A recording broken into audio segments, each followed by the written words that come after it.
Obviously, I've done something craven and brazen right at the start by putting up details, which looks as if I'm trying to get you to buy copies of this book that comes out on 7th of December for Christmas. Obviously, Discover Christmas, the gifts we know they'll love, as it says on the Penguin website. And but I'm actually not doing that. I just needed the title, The End of Enlightenment, and to show you the book, because part of what I'm going to be saying is really describing the project that follows this book. So I'll outline a little bit about this book that, as I say, will appear in less than 2 weeks.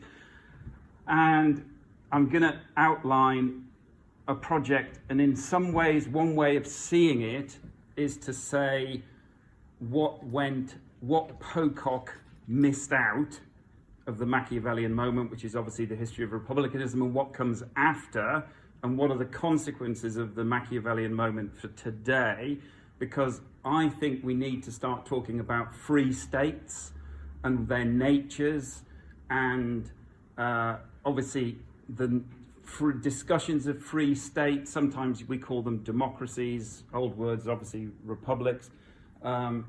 There are Republican monarchies that claim to be free states. Obviously, there are Republican confederations that claim to be free states. There are sometimes monarchies that claim to be free states.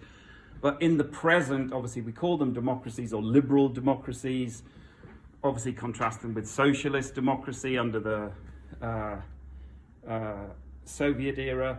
But I think that given that we're in an era where there's so much conflict between free states and non-free states, obviously the situation in Palestine at the moment, some people claim it's a free state against an autocratic community. Obviously that's contested like everything, but more directly the situation in Ukraine. So I'm going to outline the project and some things that I think are significant about it, and then you can tell me that it's a load of rubbish. Please be as mean as you like. I'm at that stage where meanness helps. I never mind meanness anyway. So, please be very critical. Now, I'm going to use quite a few prints. And this one, you may think it's Boris Johnson's head. A lot of people would be delighted if it was Boris Johnson's head, but it's actually a print from the 1790s. It's Charles James Fox, the leading Whig politician, and one of the points that I'm going to be emphasizing is what happens when free states turn fanatic. So the association of fanaticism with free states, which we, in some ways, we've lost, but then we see the behavior of free states often, and sometimes you think, well, you'd call them fanatic communities. Again, it's something that's being talked about, especially in the very present. So are free states, how did they used to be seen? Because I think there's a particular story about free states, which if you get the history right, then the present looks different. So that's the kind of broad claim. And this is an illustration, obviously, this is a Gilray print, and it's illustrated because it says, the tree of liberty must be planted immediately. So, and obviously this is the tree of liberty, and it's watered by blood. Now, what I'm interested in, obviously there's different approaches to this odd subject that Daniel described, intellectual history, but what I'm particularly interested in is when ideas fail. So you have a commitment, you have an ideological commitment, you think the world's going to move in a certain direction, and then you find that it is just, your philosophy is wrong. Your philosophy fails, and you have to readjust. Now, that happened especially during the French Revolution, that I'll refer to a bit. I am unlike other people. I think the French Revolution was a complete failure, and Republicans acknowledged it to be a failure. And some of the emphases on the relationship between the French Revolution and subsequent history, they just get the history completely wrong. This is another sans-culotte, obviously genuinely sans-culotte in this case. And again it's another Gilray, and it's called The Zenith of French Glory, the Pinnacle of Liberty. Again, the notion of a free state, it's turned fanatic. What are they doing? there's always fire, there's always the killing, often of priests. You see, obviously, the liberty cap and the being associated with death and murder and fire and the mob. Now, these associations, you have to explain them, and there's something very particular about them that I don't think I'm going to tell you yet. I'll tell you in a minute. But the interesting thing about notions of liberty is that they're not, liberty and fanaticism, is that they're not just associated with the French Revolution. So if we think of, we take this print, and I like using prints because people debated politics via prints, especially in the 18th century into the 19th century, and people employed printmakers to convey their arguments, and sometimes they're very sophisticated. Obviously, they have a lot of words, a lot of them. Now, this is, you'll have noticed already, it is the witch's scene from Macbeth, where it says, you know, double, double, toil and trouble, fire burn and cauldron bubble. By the pricking of my thumb, something evil this way comes. So that's, everybody knows that. That's the message. What is the something evil? And again, these are radical Whig politicians. They're called the Friends of Liberty in British argument. And this is just in the early years of the French Revolution. And there's something very significant about it, because, again, you get the fire associated with fanaticism. And the reason for that, it's obvious, is that one of the worst things you can potentially do to another human being, obviously thinking in these days, is to burn them. So the burning of humans is something that comes up time and time again. Also, that advocates of liberty who turn fanatic take society to hell. So again, we always have the devils. And these are the radicals again. I do think it looks like Boris Johnson again. It's Charles James Fox. But again, at the top we have republicanism. You know, Jack Cade, who was a kind of rebel from English history. Wat Tyler's the same. But in that corner we have fanaticism, and again we have the devil, and again we have the fire. And devils and fire matter. Now, obviously didn't expect that to come up. I'm interested in the association of Britain, especially with fanaticism, because Britain is seen to be an archetypal free state, right? And that's very significant as well because of perceptions of Britain. And when Hayek wrote The Road to Serfdom, he said something that I think is contestable. Anyway, he says, basically, obviously he's writing he's put this together in the early 40s, and he says there was something wonderful about the world, and it was English notions of liberty.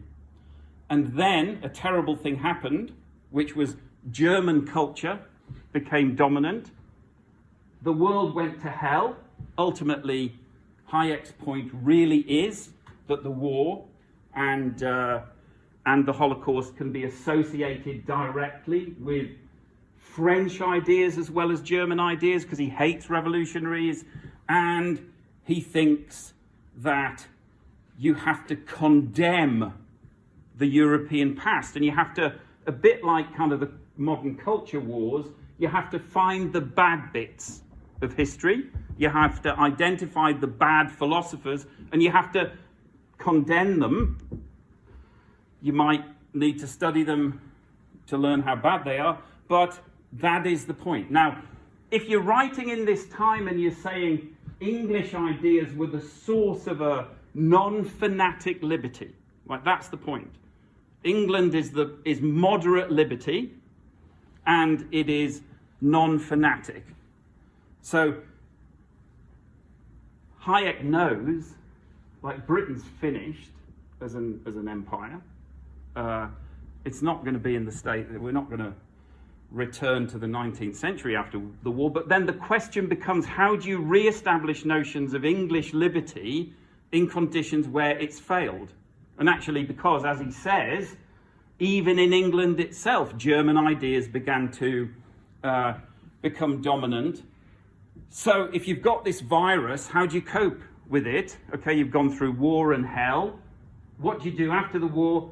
You have to return to English liberty in circumstances where it's no longer a model, it's no longer really relevant to the world. So you have to establish English notions of liberty via the United States or via other mechanisms. And obviously this interesting scholar called Quinn Slobodian has written that, Hayek's obsessed with the world at the end of empire, and he knows decolonization is going to happen after the war, and therefore his idea is that he's going to set up mechanisms to limit democracy because he sees democracy as fanatic.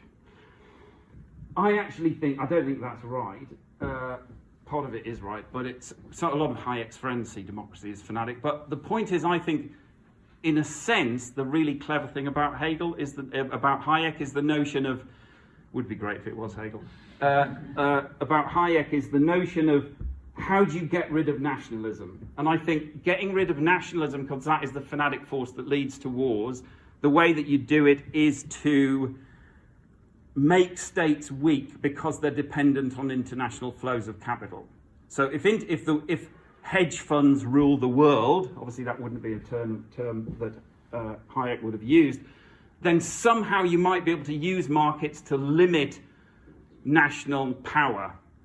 Obviously, that is a very old idea, using markets to limit nationalism, markets as a force for cosmopolitanism. It always fails. Anyway, that's a different story, but I wanted to highlight it because of the people who share some of Hayek's views of this generation. A lot of them are Jewish scholars, a lot of people who miraculously survived the Holocaust, and they're people who, again, are worried if Europe has been proved to be a fanatic continent whose inherited ideas, turn fanatic and cause terrible consequences, then you have to have an investigation of the history and find out what's good and what's bad. And obviously Karl Popper's been doing that, famously The Open Society and Its Enemies. Who does he blame? Plato, Hegel and Marx, as you all know. Karl Popper, interestingly, was giving lectures on the Open Society in 1939 in New Zealand, and they were attended by the 15-year-old John Pocock. Fact hardly anybody knows. Now you do. Jakob Talmon, obviously the notion of the origins of totalitarian democracy. Who does he blame? Rousseau. You add Rousseau to the list. Now, it's very interesting what the response of other figures is. So, there's a rejection of Popper and Talmon, but they pretty much all agree, and it's partly because they're all associated with the LSE, and they're Anglophiles, and they think there's something great about English culture. Anyway, and even the people who disagree with them are people who either also are Anglophiles, but think, let's face it, there is a shared European heritage, which actually you can't damn individual authors, and you don't want to simply condemn either individual authors or national cultures, obviously assuming you can define them the way that Hayek said they could easily be defined. Clearly that was the assumption. So what's significant about the post-war world is the debate about defending particular authors, and there was a search that went on to find authors who are not fanatic. And the reason that I wanted to raise that is obviously because of the emphasis on education, because it's an educational project. How do you teach people not to be fanatics? And the idea, post-war, for some, was actually, it's wrong to condemn Rousseau, especially. The debate about Rousseau is is significant. Now, this is obviously Popper. This is a man called Helmut Pape. Nobody knows about Helmut Pape. He thought that Genevan culture was non-fanatic, although he was a German Jewish man who escaped in 1939, ends up in New Zealand, and he believed, and at this Institute of Intellectual History I run, we collect people's papers, and actually Pape's papers I sorted a long time ago. They were one of the first papers that I sorted, so they're at the University of Sussex. But one of the things that he said to me, which I thought was interesting, was that, because I said, why have you spent your life studying Sismondi? And that is the figure to his right. Obviously the Genevan political economist, obviously historian of literature, historian of the Italian Republic's French literature. Why have you studied him? Why are you devoted to Sismondi? And he said that anybody who reads Sismondi cannot be a fanatic and cannot be a Nazi. So if you read him, that is a transformation that occurs. But Pape thought, like lots of figures in this generation, about the process of educating somebody. You know, how do you read Sismondi? How are you going to persuade people to read the 8 volumes of the history of the Italian republics? You need interpreters who are going to interpret Sismondi, and one of Pape's articles is called Sismondi's System of Liberty. So it's a system that you embrace and you learn, and it prevents you from being a Nazi. That's the claim. And what he thought was, he hadn't fought in the war, but this was his contribution to the war effort post-war to prevent the horrors from ever arising again. So you have to read Sismondi. But he thought you have to read Sismondi via an interpreter like him, and you have to produce scholarly editions. So you have to remember that in our world, we have scholarly editions of everybody. If you want to do a doctorate these days, there's an edition of this, that, and the other. And that's a post-war phenomenon. Lots of the great editions are produced post-war, and a lot of them are to do with fighting fanaticism. This is another scholar called Ralph Lee. His real name was Ralph Lubotsky. He was born not far from here, and he produced probably one of the greatest monuments of scholarship in the 20th century, Rousseau's Correspondance. The 51 volumes. You know, the claim about Ralph Lee is that after Rousseau's a teenager, he knows on every single day of Rousseau's life what he was doing. Insisted on taking the family on holidays only to Rousseau archives. Obviously, his children suffered. But the monument was produced.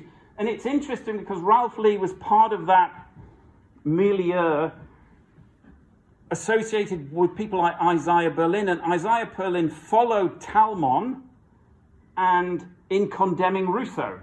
That Rousseau's a fanatic. He's the source of bad ideas about democracy that you have to get rid of ideally. But these figures, like Lee, are convinced it's exactly the opposite. You know, Rousseau is anti-fanatic, and we're going to produce editions that prove it. Another figure is called Jakob Peter Meyer. Again, he's German. He is responsible in the 1930s for Marx's economic and philosophical manuscripts. Then he decides that Marx is no good, and it's Tocqueville, obviously Alexis de Tocqueville, who is a non-fanatic philosopher. And Jakob Peter Meyer is responsible for the Gallimard edition of the Tocqueville Œuvres Complètes that were completed only a few years ago. He's been written out of Tocqueville's scholarship pretty much because of the accusation that he stole Tocqueville books and manuscripts. Because when he died, his family made a lot of money by selling the presentation copy of John Stuart Mill's On Liberty to Tocqueville. So somehow he ended up with it. And so the accusation was that he was a naughty thief and a bad scholar. But actually, when you read the correspondence, the Tocqueville family are always selling stuff, and they're trying to get rid of stuff and they give him presents because they love him. So actually, I don't think he's a crook at all. But the key thing is Tocqueville is anti-fanatic, and you need editions of Tocqueville, like the complete works, that are responsible for preventing this excess of liberty. Now, obviously, that's Hannah Arendt. The person who's missing because of this file corruption is Judith Shklar. Judith Shklar obviously thinks Britain's irrelevant. Forget it. So does Arendt, really. They're not relevant to the world. But they're still interested in the relationship between the past and fanaticism and how you prevent it. And I think it fits with the general theme. So I've really said all that, so I'm not gonna go on about it. Anyway, the point of this is that if you'd said to somebody in the 18th century that Britain was going to be a model of a non-fanatic state, then people would have roared with laughter. And two people whose pictures I was going to show you are Mary Wollstonecraft and Catherine Macaulay. Catherine Macaulay is the historian of England. She's a Republican. She always appears in that garb.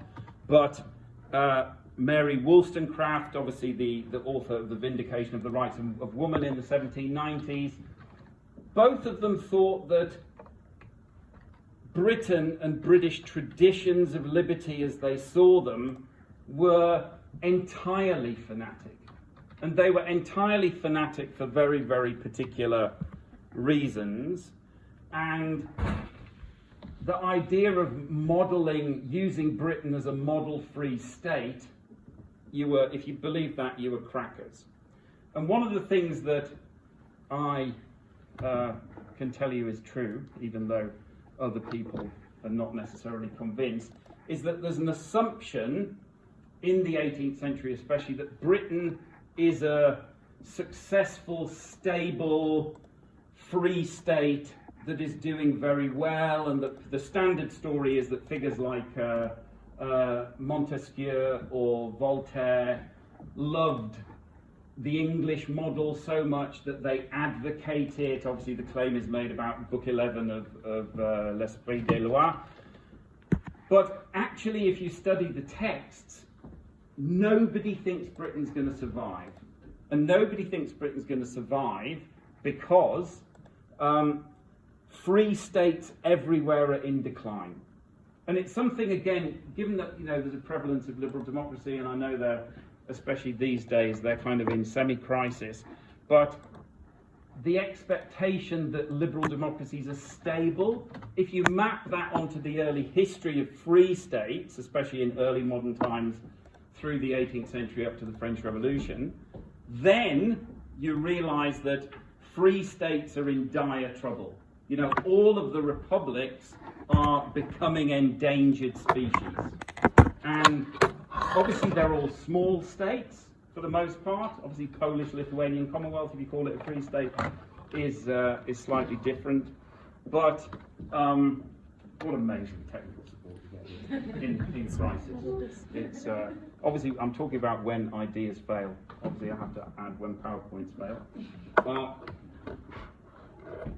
But the main thing is that the free states are in crisis, and the free states are being eaten up, especially by commercial monarchies.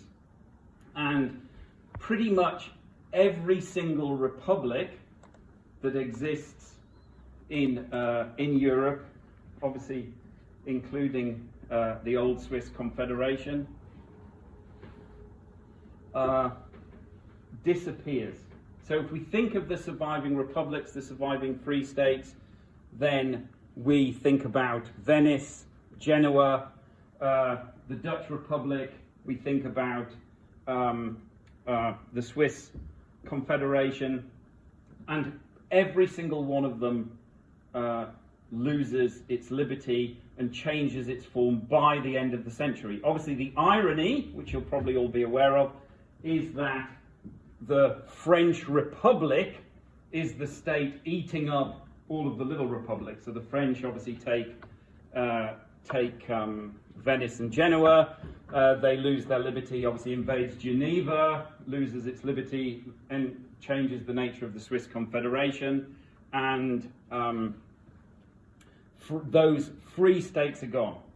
So republics are associated with small states. They're all in decline, and marvellous, we're back. Is it what we're going for? It's not. I was going to tell you an 18th century joke. I'll tell you very, very quick an 18th century joke. The 18th century joke here is that you have to be really paranoid about commerce, right? Because this is the story. This is from 1785 when the government of William Pitt the Younger, not the Earl of Chatham, Pitt the Elder, Pitt the Younger wants free trade with Ireland, right? Free trade with Ireland. Obviously, Ireland always signified by Hibernia, obviously far left with the harp. So Ireland is the harp. The British lion is getting whipped, right? And it is a funeral of trade. So British trade is going to collapse, and it's going to collapse into hell. Here is the devil. Obviously, it has a particular person's face. And the joke is British trade is going to fall into Pitt's pit. That's usually the reaction that I get. It's not the best gag, but obviously it is. That was Mary Wollstonecraft that I've dealt with. Now, the thing about Britain is that it's a commercial state. The thing about France is it wants to be a commercial state, and commerce is associated with chaos. You know, we sometimes think commerce, you can do marvellous things with commerce. In the 18th century, it's chaotic. And John Law is the archetypal figure of chaos. Obviously, the Monsieur Quincampoix, obviously that's the street in Paris where the bank is. So John Law really epitomizes the nightmare. Now, I said that a lot of people think that England is in trouble, and that the big mistake in the historiography is to think of Britain in the 18th century as a stable free state. You can see it here. This is after the 7 Years' War. 7 Years' War, you know, the British win. They defeat France in all theatres, and Spain and other states, and they acquire, expand the empire, blah, blah. But there's an incredible response to the 7 Years' War, which is everybody thinks Britain's finished. Everybody thinks it's doomed. Here we have the Earl of Bute, obviously the Scottish friend of the new King George III. He's in the middle. The goddess Fortuna, Fortune is in trouble. She's now blind. She doesn't know where to go. And Bute is an evil Scot, right? The Scots are depicted as evil a lot. Here is a Scottish monopolist. What's he doing? He's treading on the poor, taking money for himself, because commercial societies, they're inegalitarian. What is the devil doing? He's ready to take everybody to hell. And he says, I'm going to take you to hell, but not yet. I'm going to leave it for a bit. That's William Pitt's father, the Earl of Chatham at the top. He always had a big fat leg because he had terrible gout, so from drinking too much port. Everybody who's sensible is running away to America because things are so bad. Again, you'll notice the harp, it's Hibernia, of course, so Ireland, everything's terrible in Ireland. And at the top, we have the commentary from the contemporary periodical, the North Briton, that implying that it's which is written by John Wilkes. It's John Wilkes, the person, and he says it's the monarch. Ultimately, the monarch's turning himself into a tyrant, so Britain is not a free state. Now, I can skim over the next very quickly because I said that the small republics are in trouble. Obviously, I always try and show something about Geneva. Not that I work on Geneva anymore much, thank goodness. But the enormous emphasis on the city walls. You know, how do republics maintain themselves? City walls is the way you do it. Star forts, the Dutch build a bastion in Geneva, Oliver Cromwell gives money. Never works. The military technology has advanced so much that the small states do not survive. I used to say to people, I used to show this slide, this is the only republic that survives. And sometimes I always forget that the name of it is at the bottom. And I was giving a talk once and I said, could anybody tell me what this is? Without forgetting that it says San Marino on the bottom. Anyway, it is San Marino. Obviously, San Marino is the only republic that does survive. It only survives because Bonaparte's, one of his marshals was pals with some of the peasants on the rock. And Bonaparte said, look, I'll take your independence and incorporate you into the French Empire, but the residents of San Marino, through their link, said no. So San Marino remains.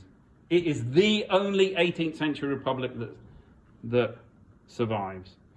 Now, why is Britain seen to be fanatic and dangerous and unstable, and the nature of liberty there is so bad? Partly it's because of commerce, as I've said. So you have to remember, if commerce is chaos and commerce leads to luxury and an obsession with selfishness, then obviously contemporaries worry about men being turned into women because of effeminacy that's generated through luxury, and therefore republican virtue, manliness will be lost. Obviously that's a standard trope.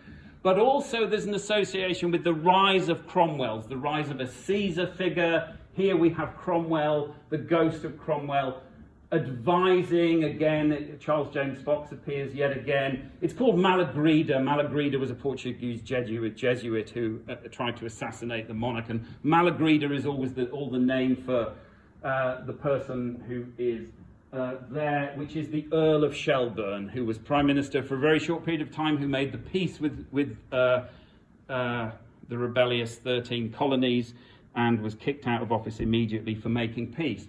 Now, people sometimes say Adam Smith is an advocate of, commercial society, and obviously he is, but he thought the book, The Wealth of Nations, was an attack on the British Empire, because he thought the British Empire itself was fanatic. So the association of commerce that creates an addiction to wars for empire creates what Smith called a mercantile system. A mercantile system is a political system where merchants and bankers bribe politicians to pass legislation claiming that it's for the public good, whereas actually it's for their own interests, the interest of the politicians and the merchants and the banker. And that mercantile system, Smith thought, characterised Britain, and it meant again that he, like his friend David Hume, was very, very pessimistic about the future. Nobody is optimistic about the future. There's a complete nonsense that in the 18th century people believe in progress and so-called 4 stages theory into commercial society. If you read the texts, again, that's the job of intellectual historians. It's not true. Now, here's the proof. Alexander the Great conquering the world. Who is it? Warren Hastings. So, Governor General of Bengal, pouring the wealth of the East into the stomach of Edmund Thurlow, who's the Chancellor of Britain, and it's the wealth of the world. Now, the interesting thing is, what does the wealth of the world rely on? It relies on the legs, and the legs are Ireland and Bengal. And that is highly significant because Ireland and Bengal are the oppressed parts of the British Empire. The Irish don't have liberty, and obviously in India, the British are obviously causing famine. Estimates in 1770 between 6 and 10 million people die because of the consequences of the East India Company. Now, the notion, though, is that what happens if you pour wealth into Great Britain like this, and there's Europe too, the stomach is going to explode. Right? It can't last. There's nobody who is that obese that is going to live. They can't. So death is coming. The end of the empire is coming.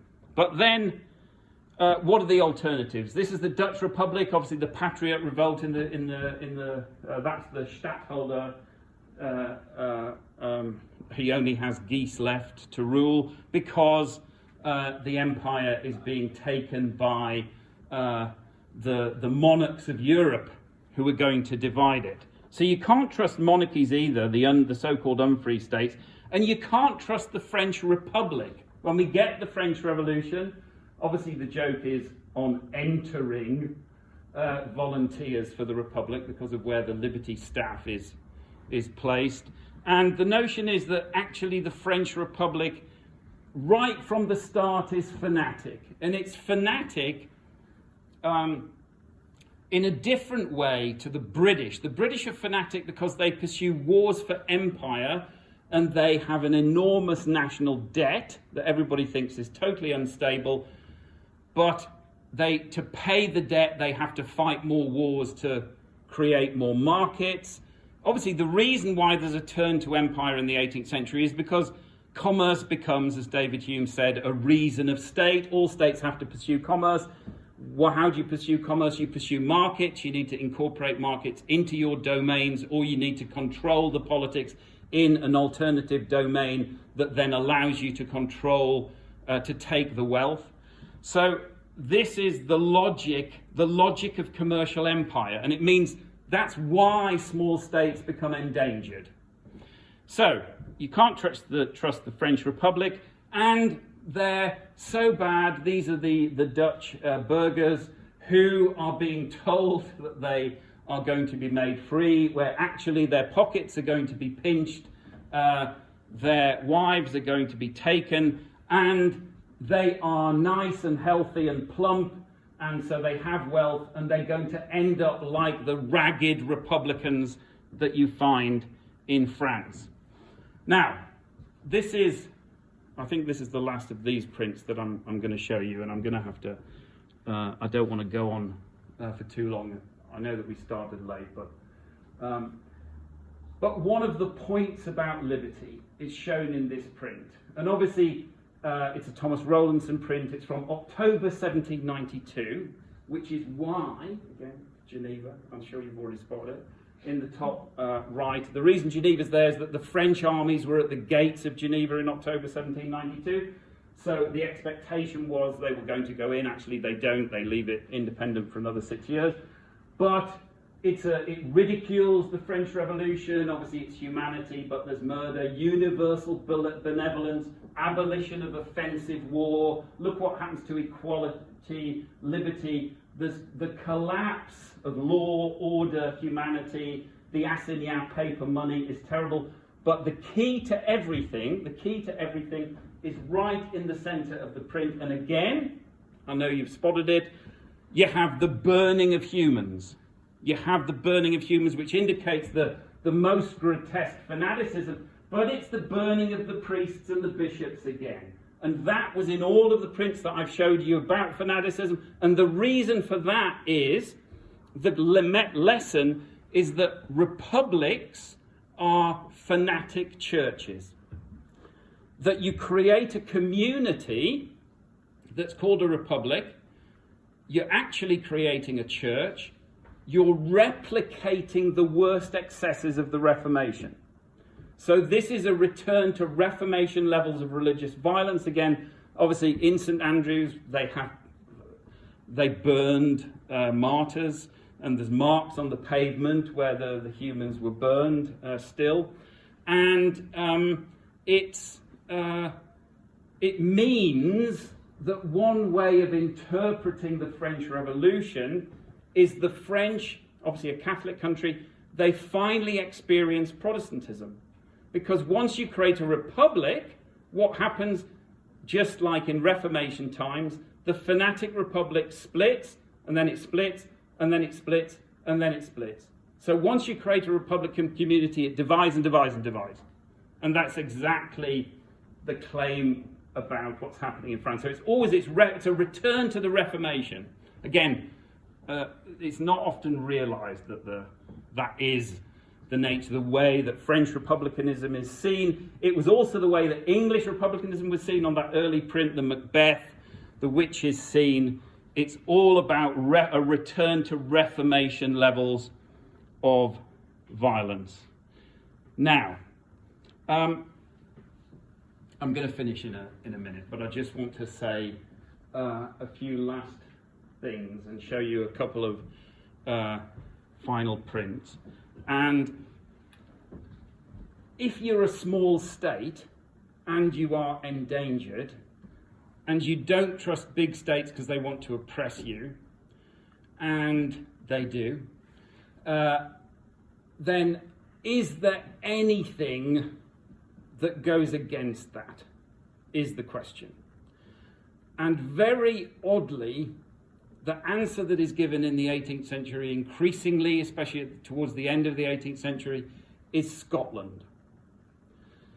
Scotland is rarely the solution to any problem, but it is. And Scottish literature, people read Walter Scott, for the next 40 years. Anybody who reads Walter Scott, you've got to have a reason for reading Walter Scott. And the actual answer is that people become obsessed with Scotland. Again, just a fact from the history of Geneva that very few people know. When the Genevans finally get their liberty back in 1814 and they go to the Congress of Vienna, they send representatives. What do they say? They say, please, can we be turned into Scotland? As a canton, they will be the equivalent of Scotland. So Geneva becomes Swiss. It wants to be Scotland. And the question is why? The answer is that when the Union, 1707, occurred with England, Wales and Scotland, the Welsh part, even though there's a figure called Richard Price that I talk about, Wales is pretty insignificant. But the English unite with the Scots in 1707, and the worry is that it's going to be yet another story of a big state controlling a little state, and the little state's going to disappear, its economy's going to go to the dogs, and it's going to be dreadful. But the opposite happens. Obviously, you get the Scottish Enlightenment. The universities start being the places where you send your children. If you're obviously male Protestant, you would no longer send them to Utrecht or Leiden. The Dutch are finished. You send them to Glasgow. There's 2 universities in Aberdeen. Or you send them to Edinburgh, above all. You don't send them to St Andrews, sadly, because it's a total backwater. When Johnson and Boswell visit, they just think, what an embarrassment of a place. And this print shows that argument, because on the left we have Dundas, Henry Dundas. He's called the King of Scotland, Whig politician. And he's saying to William Pitt, we're going to do for the Irish exactly what we did for the Scots. And what happens to Scots post-Union, they're well-dressed, they've got wealth, and they are he's sitting on all of his sinecures. And one of the jokes here is that one of his sinecures, so a job that he gets paid, that he does and gets paid for without actually doing anything, is Chancellor of the University of St Andrews. So it's not only kind of a pathetic university, it's part of the mercantile system, it's corrupt. But the idea was, in 1801, obviously that's when Ireland joins the United Kingdom, Ireland loses its parliament, and these are all the Irish politicians leaving the parliament. The people are going to be impoverished, the claim is, but they're going to be opulent like the Scots. So it's a critique of the argument that I've just given you, the argument that Scotland kept its own religious establishment, it kept its own laws, it kept its own culture, and it thrived economically, and the evidence was the Scottish universities that were so magnificent. So this attacks it, it ridicules it, because it says actually all that was created is for the Irish elite to become part of the imperial pouch, and they're saying, very snug in here, lots of baubles and trinkets, how nice for us all. So only the elite benefit. And that's obviously the argument against Scotland being a model small state. So the idea is, if you have a kind of, that Britain is not a centralized state, it's an odd union. And lots of people think that if you're a republic, model yourself on Scotland, because it means that you're going to survive. What's the consequence? Nearly there. The rise of nationalism, the antagonism towards the French, the battle against the French Republic, really means that the British are suddenly xenophobic. Their community, again, having attacked Republicans as being kind of bigoted fanatics, the British themselves are now confident bigoted fanatics themselves. This is William Pitt. He's portrayed buff and muscular. Hardly, obviously, that's he never appears like that because he wasn't like that. But that's the effect of the war on the French. They're vanquishing, light expelling darkness. The Stygian exhalations, that's republicanism. That's French republicanism, and you have to get rid of it. So the result is obviously the turn to empire, with Bonaparte and Pitt dividing up the world. And what I call this is the end of enlightenment. And the reason I call this period the end of enlightenment is because enlightenment meant any strategy that prevented wars of religion from breaking out anew. So that can be autocracy. You know, you can stop wars of religion by forcing people, everybody behaves, adheres to a particular culture, that's enforced by the state or by the community, and then you stop fanaticism that way. But liberty, it's more complicated. And the notion of the free states themselves becoming fanatic, and the miracle is that free states survive. You know, if there's something that, if you'd asked anybody in the 18th century who somehow was able to live into the 19th century, what is the biggest shock? The biggest shock of all is Britain becoming a model free state. The fact it survived, I mean, and obviously French Republicans, think of Benjamin Constant, think of Madame de Staël, think of Sismondi himself. They were Republicans who, obviously in Constant and de Staël's lives, they supported the French republicanism in the mid-1790s. Constant's a Jacobin for a period. But then they become Anglophiles. Britain becomes the model. It's the definition of liberalism. People project liberalism back into history. Completely mistaken. It's the example of Britain only in the early 19th century. Liberalism doesn't exist before then. No point searching for it. It's the British model. But with the British model comes trouble, because you've got potentially fanatic liberty, and you've got the addiction to war and empire.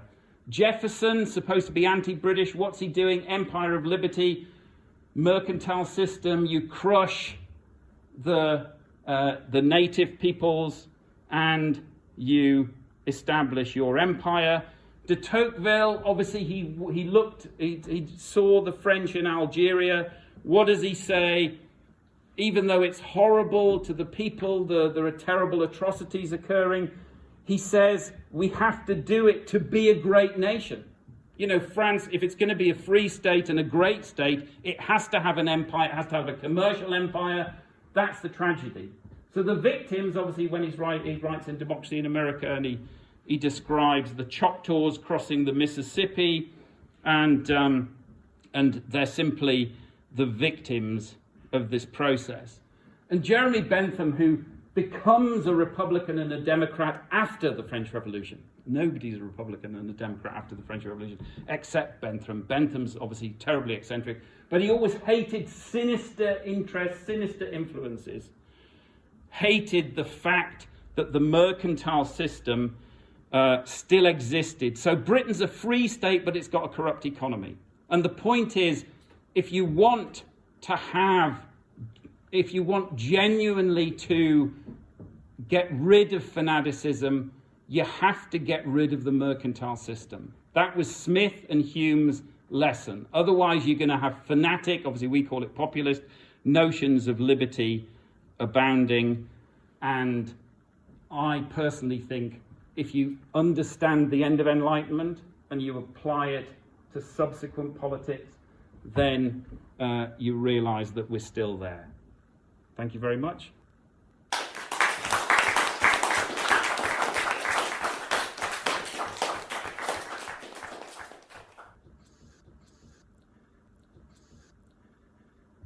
I think that when you associate the Enlightenment with, dare to know, reason, show me a society where there isn't reason. You know, deification of reason, Newtonianism. Why is Newtonianism associated with enlightenment? It's a whole set of assumptions about how knowledge, certain kinds of knowledge, kind of scientific knowledge, so-called objective knowledge, translates into social peace. And once you realise that this is the century of war, you know, and everybody's fighting each other, everybody thinks, pretty much, and one of the reasons, like, I love the 18th century, obviously I've lived there for a long time, decades now, and is that everybody thinks that the future is going to be different because what exists cannot last. And if you believe that what exists in the present cannot last, then you become obsessed with alternative futures. So the entirety of kind of what, you know, sometimes called enlightenment discourse, everybody's talking about alternative futures. Kant is obsessed with alternative futures. He doesn't buy into the British model, obviously probably too sensible, but he doesn't have an alternative model, especially once the French Republic fails. The notion of perpetual peace, who takes that seriously? Nobody does. Perpetual peace when you've got 25 years of war, everybody's fighting each other. You know, he knew what sparked this. It is a great question, obviously, you've sparked me, is that I noticed that the philosophers pretty much between, I'm calling them philosophers, they're kind of politicians, all sorts of people, between David Hume, so dies 1776, just as the Declaration of Independence is being signed in Philadelphia. Hume dies really depressed. Rousseau dies depressed. The following generation, everybody dies depressed. It's only some of the godly who think earth is hell, therefore it's great to die, and hell on earth doesn't matter. Some of them don't die depressed, but that's for a different reason. All of the French revolutionaries die depressed. Some people say, again, Condorcet is together with Turgot, they advocate progress. So do people like William Godwin, Mary Wollstonecraft. They're optimists about the future. Condorcet dies saying the only way you can actually have progress is if human nature itself changes, which will change in the 10th stage of humanity. We're only at the 9th stage. That's his kind of famous esquisse published 1793. So, and obviously he's a victim of the terror as well. So everybody dies depressed. Thomas Paine, again, advocate of republicanism, dies depressed, complete drunk in New York. It's only really the generation, you know, Hegel's reflections on Britain, Bentham, etc.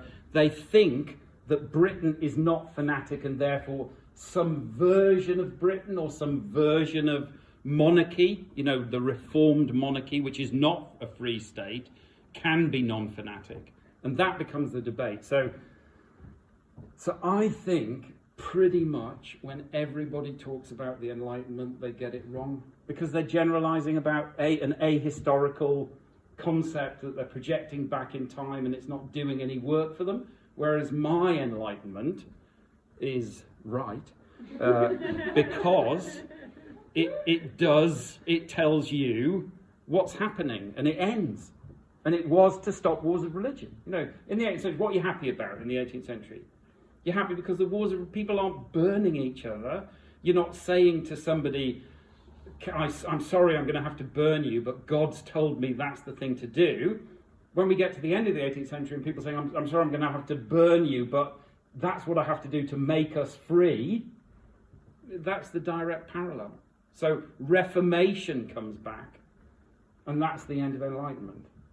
And obviously my claim is that we're still there, but it's going to take longer to establish that claim. So I've just given you a kind of sketch of it. But thank you, great question.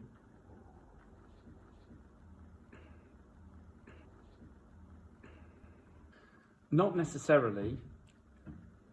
If you define enlightenment as a strategy, like I've obviously tried to stop wars of religion, like obviously liberty, the great hope was liberty would go together with enlightenment. You know, and in a sense, that the tragedy is that liberty politics are problematic. But then, obviously, I'm not saying the solution is autocracy to the levels of that's how you establish enlightenment, in the sense of stopping wars of religion from breaking out. So the politics in it depend on the circumstances. You know, in the Holy Roman Empire, it's completely different to the situation in Britain as opposed to the smaller states. But everybody's paranoid about the future, and the debate, I guess, I mean, again, you've asked a very good question, because in a sense the debate is, what are the politics of enlightenment? You know, what can we fit together with non-fanaticism, with avoiding fanaticism, with stopping people burning each other? And that remains the question. But the sad thing is nobody thinks they have any solutions. And then, again, I always think of, like, why were people romantics in the early 19th century? And the reason that they're meant romantics is because everybody is so depressed that the model free state is Britain. Like, you're so miserable that Britain becomes a model, you know, and because they know the history, you know, they know the Irish history, they know the history in India. They think it's so disastrous, and that was the model that kind of the 19th century then passed on. And by the time you get to Hayek, where he just doesn't have any idea of the history of fanaticism that's associated with Britain in particular, but he's still interested in abolishing kind of with the problem. He sees the problem, but the particular, why blame German culture in particular? It's definitely not German culture. It's absolutely in British culture. You know, there's plenty of histories of fanaticism, and that's obviously, in a sense, one of the things that I'm doing is showing that it was silly. You know, I think Road to Serfdom is a brilliant book. I mean, I think it makes you think. It's an extraordinary imagination, but I don't think it's right about that. So,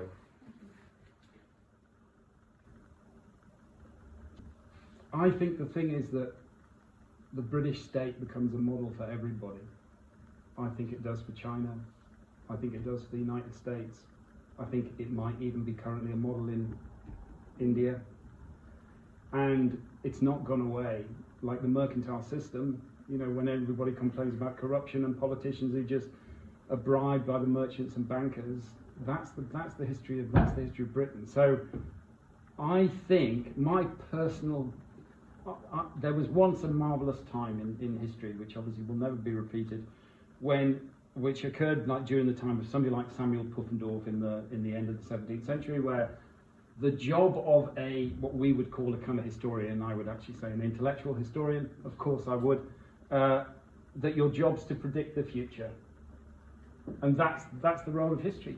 You can tell everybody what's going to come next, because you can see that it's happened before and you can predict it. And that's what I think, like my style, ideally, the things that I say, there's very little that's new. And that's why I'm really skeptical of kind of the something that's like the problems of Europe are unique to Europe, or the problems that there's alternatives. I just can't find them. And so for me, it's actually how would you translate it into educate people? I just think people should be taught this stuff, because if you learn how to think about the past as I've been learned, and it's not me, I'm not special at all, it's just a series of privileged educational experiences in my life that taught me to think about the past in a particular way, and I think it can be taught, and I love teaching it. Obviously, because it's intellectual history, you just don't get any students. It's not taught at undergraduate level, so it's a tragedy. I don't think the appearance of the book, The End of Enlightenment, is going to cause an educational revolution. It's not going to be like Rousseau's Emile. But, so, I mean, what I'm saying is I don't know, in response to your question, but it's such a good one. And what I'm most interested in is the post-war, all of the people whose papers I've accidentally collected, a lot of Jewish scholars who defend the European past. You know, and they have every reason to say, you know, they wanted to kill me. They wanted to murder my entire family. There was a death warrant for all of us. But their response is not hate it, hate it, hate it. It's actually European culture is also our culture, and there are traditions in it that taught non-fanaticism, and you just have to extract those bits.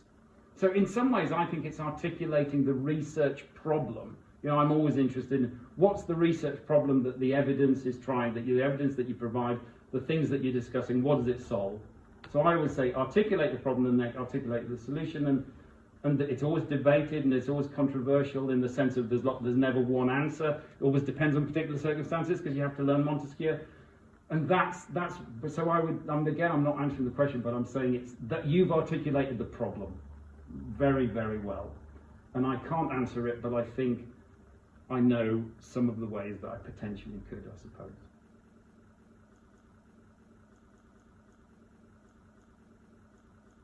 I think, second question first, you're absolutely right. Republican patriotism, which was 18th century word, translates into xenophobic nationalism in the 19th century, and you tell your people that the building of your commercial empire and the exploitation of whatever group you're exploiting, include the domestic population, is justified because it's in the common good, it's in the public good. And the notion of the public good, the notion of a public good that is non-contested is something that I have a real problem with. The notion that there is something that we can all genuinely share, which is ultimately probably the Republican myth. But then you probably need it because sometimes you do need to fight for liberty. So we might be in a world where this, ultimately, what do you say, like horrific imperial capitalism is the price of Republican liberty. If you're really depressed at night, then, try and go to sleep thinking about that, which is, I think that is exactly what you've said, and I think that you're right. Obviously, everybody's trying to overcome it. That's the glorious thing about the 19th century thought, and that's always the glorious thing about studying the history of ideas. You always find somebody who says, well, I've got a solution, no, I've got a solution, no, I've got a solution. And when you understand that when they really understand it, which obviously they do, as they're living through the period and they can see these as real problems, then you can see the shift. And again, for me, failed ideas, what's the alternative? Failed ideas, what's the alternative? Perpetual shift. That's different about the way that I do the intellectual history. So some other people who are kind of looking always for kind of discourses that don't change or ideas over time. I think it's kind of shift. Anyway, so second question, yes, I think absolutely that's exactly right. But first question about the Enlightenment leaders and what they think about Republican community. And I think the real tragedy is Mary Wollstonecraft, actually, because Mary Wollstonecraft, if you actually read her work, and again, she's a feminist icon, and some of her writing, she's a great writer, but she's so angry because she has complete faith in a notion of Republican community that she thinks is going to create equality. And she lives her life. She lives the French Republic. She goes to revolutionary France. She meets a man who claims he's also an egalitarian, and he is so terrible to her. He behaves so badly towards her that she and abandons her and their child, and she attempts to commit suicide time after time after time. And then she meets William Godwin. And obviously then she dies in childbirth, obviously giving birth to Mary Shelley, who becomes Mary Shelley. But she loses her faith in Republican community. And that is the story. It's when you lose the faith, what do you do? And Godwin and Wollstonecraft and all of this generation of Republicans lose the faith, and then everybody wants to, who are Republicans in the next generation, think, we can do the French Revolution, but we can do it without terror. And obviously we've been trying ever since, and we don't ever get it right. There's always the rise of a Republican general, a Caesar figure. I feel, the very last point about that, I feel really sorry for Edmund Burke. Edmund Burke dies really depressed because he thinks the French Republic is militarily superior to Britain, and he doesn't think Britain's going to last in consequence because he thinks the British people are going to rebel. And he thinks there's something really special about the French Republic that means it's different to any other republic in history.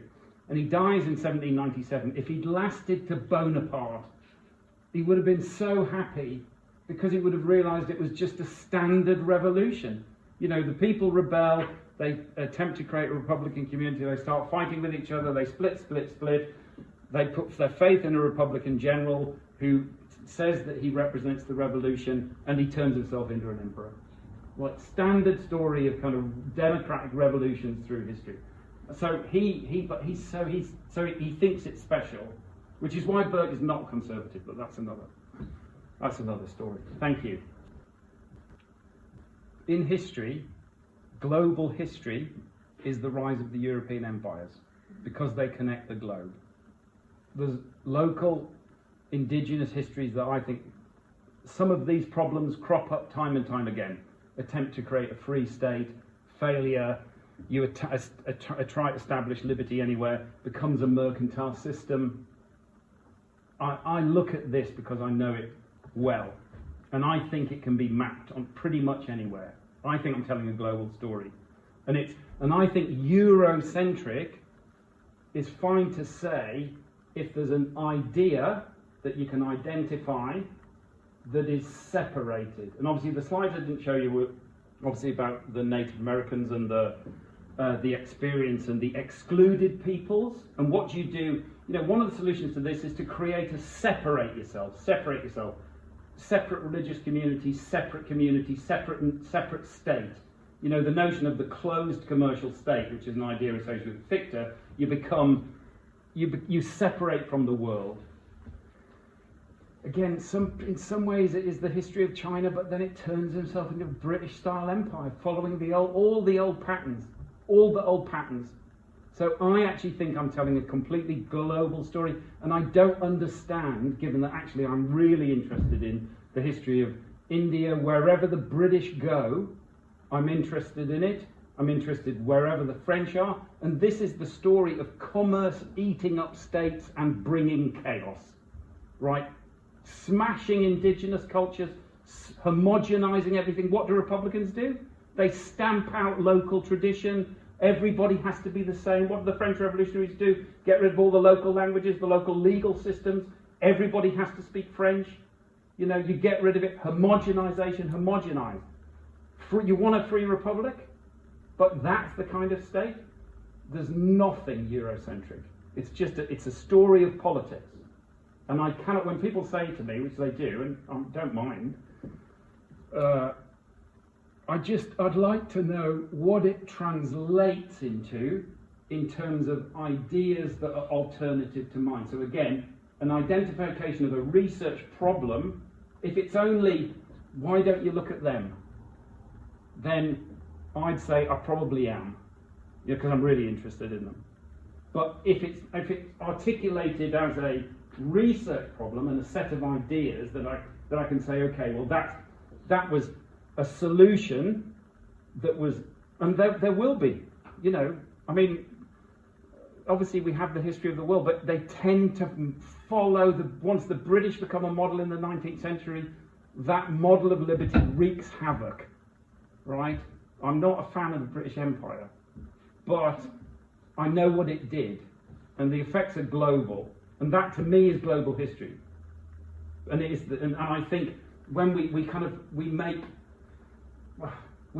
stop arguing when we're saying, like, there is a tradition that'll solve our problems if only we recover it.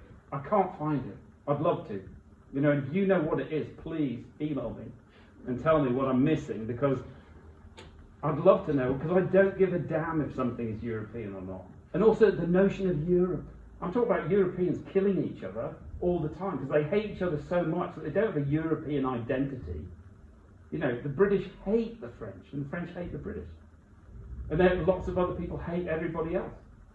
As Daniel said at the start, the Genevans still do. So I'm interested in solving problems.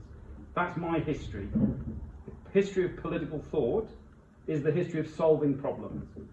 You can project the global and say the connections between different places historically. But what problem does that solve?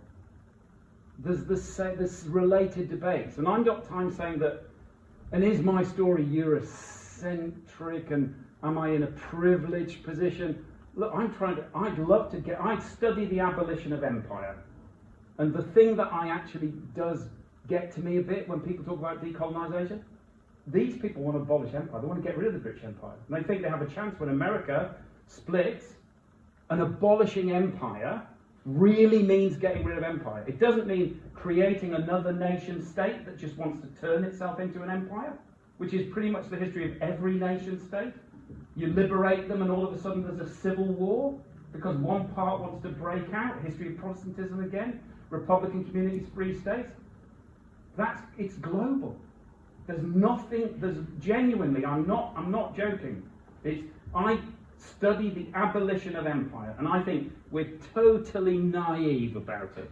Because we think, again, there's a Republican mantra, obviously I see it in Republican terms, there's an ideology that we can embrace which makes us all get together and hold hands and be friends.